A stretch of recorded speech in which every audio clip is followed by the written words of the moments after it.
Hey, good morning. Sharon Horne-Ellstrom here. And I just wanted to hopping online a little late this morning because I had a couple coaching calls. And believe it or not, people actually want advice from a woman who will go on live camera in a Mardi Gras mask or in the bathtub and talk about just different things in business and in life that are important. And today, it was interesting, in both the coaching calls, there was a lot of frustration that came up. And frustration comes from, I guess it's a great topic for me because I spent decades being, well, maybe not decades, but at least a decade, feeling frustrated and stressed out and overwhelmed and overworked. And, it took me several years to figure out I put all that on myself. But before you get there, you tend to feel a lot of frustration. And frustration is just not being okay with what's going on right now around you, or you're thinking that the results should be different than what they actually are. Now, keep in mind, results are just what we get based on what we put in motion. So I'm probably saying this in a convoluted way. I actually wrote down, results are the quality of the questions that we ask plus action in the now. And both the people I was visiting with were really upset. One's leading a super big project team and is upset and frustrated with the lack of effort and things that other people are putting in. And what I tried to get this person to understand was that they're the one feeling frustrated by the lack of results, but are they actually sharing clear expectations with the members of the team in terms of what they think those results and actions should look like and when they want them done? So is frustration really the lack of results, or is it that they're asking a wrong question in terms of what their expectations are? So really, frustration comes from not managing our own expectations.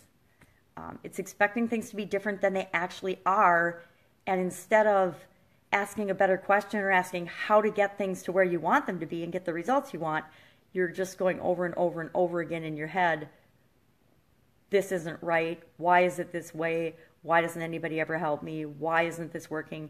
And those questions, you're going to get answers to them, but you're not going to like the answers, and you're going to continue to go on a downward spiral of frustration and overwhelm and stress that can manifest itself in health challenges. So don't do that. Stop doing that. The sooner you can catch yourself asking questions like that or feeling frustrated, and then you just acknowledge, yep, I'm feeling frustrated. Why am I frustrated? Well, I'm frustrated because I expected this task to be done in 4 hours and it's taken 16. Okay, well, it's taking 16. It's still not done. What do we need to do to get it back on track to get this particular task done? And that's a better question than, why isn't this done yet? It's, how are we going to get this done? What do we need to put in place to get this done? And then when you're asking those questions, remember to build on people's strengths, not on their weaknesses. I grew up in the regular world like everybody else did, of school and tests and grading and judging and comparing and focusing on people's weaknesses. Corporate America was great at focusing on people's weaknesses and improvement areas.